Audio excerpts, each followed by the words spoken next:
नमस्कार दोस्तों, आप सभी का A to Z study channel में स्वागत है। और आज का टॉपिक है रीजनिंग से मैंने लिया है, और रीजनिंग का बहुत ही महत्वपूर्ण टॉपिक है इंग्लिश अल्फ़ाबेट। इंग्लिश अल्फ़ाबेट एक ऐसा टॉपिक है जो सभी कॉम्पिटिटिव एग्जाम के हिसाब से बहुत ही महत्वपूर्ण टॉपिक। कोई ऐसा कॉम्पिटिटिव एग्जाम नहीं है जिसमें ये पूछा नहीं जाता, जिसमें इससे क्वेश्चन, इसके अंदर से क्वेश्चन नहीं आते। इसलिए आज मैं इस टॉपिक को लेकर के आया हूँ मैंने, और ये रीजनिंग का मेरा पहला टॉपिक है। और मैं हर एक टॉपिक को बहुत ही बारीकी से लेकर के आगे बढ़ने वाला हूँ। तो कोई भी चीज़ मैं कोशिश कर रहा हूँ, करूँगा कि कोई भी चीज़ ऐसे न रहे जो छूट जाए और वो आप लोगों की समझ में ना आए। फिर भी यदि ऐसा कुछ होता है कि समझ में नहीं आता, कोई चीज़ छूट जाती है, तो उसको ज़रूर कमेंट करके बताएं कि सर मेरे यहाँ पर ये चीज़ समझ में नहीं आई, यहाँ पर मिस हो रही है, तो मैं उसको ज़रूर पूरा करने की कोशिश करूँगा। तो आइए आप शुरू करते। देखो, इसमें इंग्लिश अल्फ़ाबेट में क्या है कि कई बार लेटर्स का सीक्वेंस पूछ लिया जाता है कि इंग्लिश वर्ड वाला के अंदर बाएं से या दाएं से चौथा, पाँचवा, 20वां, 25वां अक्षर कौन है, उसका यानी क्रम क्या है, तो उसको पूछ लेते हैं। तो उस क्रम को समझने के लिए, जानने के लिए सबसे पहले हमें ज़रूरी है कि हर एक लेटर का हमारे पास, यानी हमें पता होना चाहिए कि उसका क्रम क्या होता है। उसको याद करने के लिए अभी मैं बताऊँगा कैसे याद करेंगे। तो सबसे पहले ये सीरीज हमें देखते हैं कि हमारे पास टोटली 26 लेटर्स होते हैं। 26 लेटर्स में हाफ की बात करें तो A to M, और नेक्स्ट हाफ जो होता है N to Z। अब इनमें सबके क्रमांक यानी A1 डॉट डॉट ऐसे करके देखें तो सबका 26 तक, लेकिन फर्स्ट 30 लेटर्स, सेकेंड 30 लेटर्स, इस तरह से। अब इनमें हमें ज्ञात करना है, पता करना है। सपोज कोई भी क्वेश्चन आ जाता है कि इसी इंग्लिश वर्ड वाला के अंदर बाएं से, तो यहाँ पर एक चीज़ ये याद रखना, बायां दायां क्या होता है, उस चीज़ को थोड़ा याद रखना है। यहाँ से जब हम इधर चलते हैं तो यहाँ पर देखो, ये बाएं से दाएं, ये बाएं से दाएं और ये दाएं से बाएं।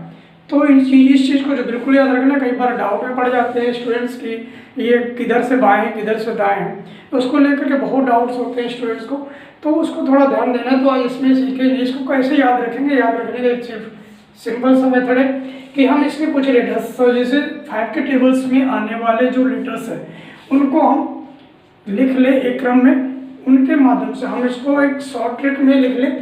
तो इसकी जो ट्रिक है, तो इसको हम देखें तो यहाँ से E यानी 5th नंबर पे 5, 10, 15 एंड 20, 25, इनको हम क्रम से लिख लें E, J, O, T, Y। ज्योति करके इनका लेटर देखें तो 5, 10, 15, 20 एंड 25। यदि हम इसको याद रख लेते हैं तो हमें किसी भी लेटर का क्रम याद निकालने में बहुत आसानी रहेगी। बहुत ही इनके बीच में जो 4 लेटर्स हैं, तो इन लेटर्स को हम निकालने के लिए बहुत आसानी से हम निकाल सकते हैं। इनमें प्लस या माइनस करके हम उसको दूसरे लेटर्स की कंडीशन को, हम सबसे पहले ये देख लेंगे कि वो लेटर किसके बीच में पड़ने वाला है। 5 और 10 के बीच में, 10 या 15 के बीच में, 15 और 20 जिसके बीच में, तो चाहे उसमें माइनस करके या प्लस करके हम उसको निकाल सकते, उसके क्रम को बहुत जल्दी। वरना यदि ये याद नहीं रहता तो हमें उसको निकालने में, पूरे अल्फ़ाबेट्स को पढ़ने या फिर दोबारा से काउंट करने में बहुत लंबा टाइम हो जाता है। बल्कि एग्जाम में इतना ज़्यादा टाइम नहीं होता, बहुत ही शॉर्ट टाइम होता है, उस समय के अंदर जल्दी जल्दी हमें सारे क्वेश्चन अटेम्प्ट करने होते हैं। तो इस चीज़ को विशेष ध्यान देना है। तो हम इसको हम शॉर्ट ट्रिक से E ज्योति से हम याद रख सकते हैं। E5, J10, O15, T20 and Y25। इससे हम किसी भी लेटर से निकाल सकते हैं कि उसका सीक्वेंस क्या है, उसका क्रम क्या है। ठीक है, तो आगे क्वेश्चन देखते हैं दोस्तों। क्वेश्चन है अंग्रेजी वर्णमाला में 13वां अक्षर क्या होगा। तो यहाँ पर यदि हम देखें तो 10 नंबर पे J आता है, 15 नंबर पे O, तो चाहे 15 में से माइनस करके देख लें, 15 - 2, या 10 + 3 कर लें, तो 10 + 3 13, 15 - 2 13। तो हम इससे निकालें, सपोज यहाँ से निकालें तो 13 मीन्स 10 + 3, तो 10 नंबर पे क्या होता है J, और J के बाद में 3 आगे आने वाला क्या हो जाएगा, J के बाद होता है K, L, M। Third number में क्या आ गया M, अर्थात जो 13 नंबर पे आने वाला है वो क्या है M। इस तरह से हम इसको निकाल सकते हैं। और दूसरा क्वेश्चन,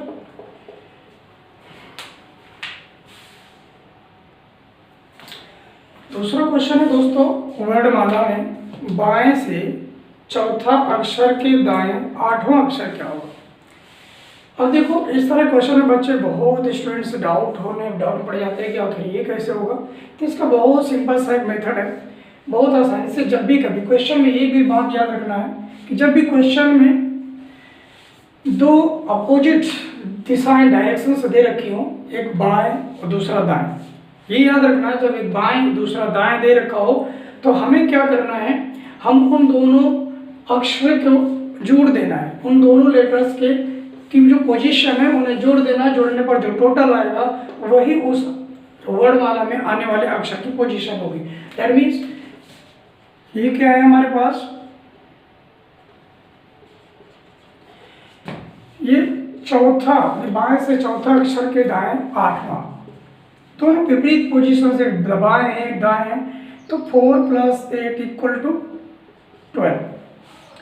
अब यहाँ पर देखते हैं हमारे पास जो 10 नंबर पर क्या होता है, 11 में के और 12 में एल, अर्थात जो 12 नंबर होगा वो एल का होगा। और ये आंसर किस तरह से, यानी ये याद रखना, जब भी अपोजिट डायरेक्शंस दे रखे हो तो उन दोनों डायरेक्शंस के लेटर्स का जो पूछा जा रहा है, पोजीशंस पूछी जा रही है, उन दोनों की पोजीशंस को ऐड कर देना है। और ऐड करने के बाद जो टोटल आएगा तो वही उस आने वाले लेटर्स की पोजीशन होगी। तो इस चीज़ को याद रखना है। और थर्ड क्वेश्चन,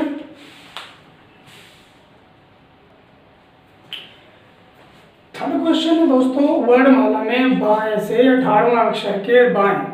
देखो एक चीज यहाँ ध्यान देना है, दूसरे क्वेश्चन में क्या था, बाएं और दाएं।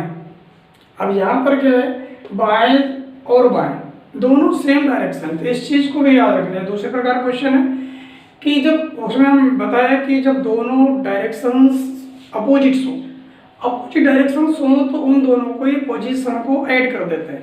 लेकिन सेम डायरेक्शंस हो, दाएं दाएं या बाएं बाएं, तो उनको हम क्या करेंगे, उन दोनों की पोजीशन को सब्ट्रैक्ट कर देंगे।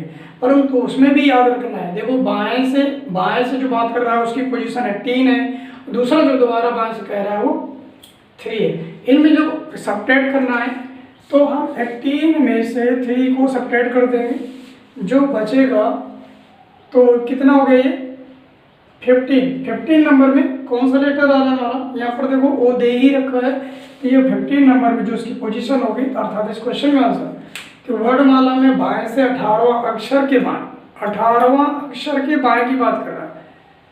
तो उसमें दो सेम जो डायरेक्शन है, तो उसमें हम उन दोनों के डायरेक्शंस की जो पोजीशन है और लेटर्स की, उनको हम सब्ट्रैक्ट कर देंगे। जो आंसर आएगा वो उस लेटर की पोजीशन होगी, वर्ड क्रमांक होगा वो।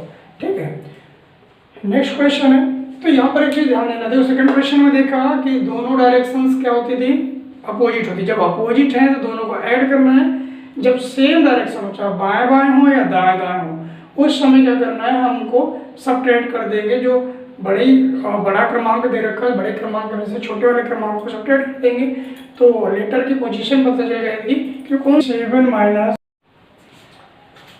चौथा क्वेश्चन है दोस्तों, वर्णमाला में दाएं से 18वां अक्षर के दाएं 9वां अक्षर क्या होगा। तो इसके पहले मैंने बताया कि जब सेम डायरेक्शन दे रखी हो, क्योंकि सबसे पहले मैंने बताया जब सेम डायरेक्शन दे रखे हो तो उसमें हम सब्ट्रैक्ट कर लेते हैं। तो सब्ट्रैक्ट करेंगे जब 18 - 9 मीन्स 9, ये 9 जो आया अभी हमें दाएं से मिल रहा है, ये दाएं से 9th होगा, दाएं से। यदि हमें दाएं से दिक्कत होती है तो बाएं से काउंट करने के लिए क्या होता है, हम 27 में से इस दाएं से प्राप्त पोजीशन को सब्ट्रैक्ट कर देते हैं। जो लेटर इसके बाद आंसर जो होगा वही उस लेटर का क्रमांक होगा। यहाँ से 17 में से 9 करेंगे, ये 8 और यहाँ से ये, दैट मीन्स 18 टाइम में जो बाएं साइड से आ रहा है, 18 टाइम में जो बाएं साइड से आ रहा होगा वही इस लेटर की पोजीशन है। तो यहाँ पर देखिए 20 टाइम में तो टी आता है, 20 से 2 टाइम पहले।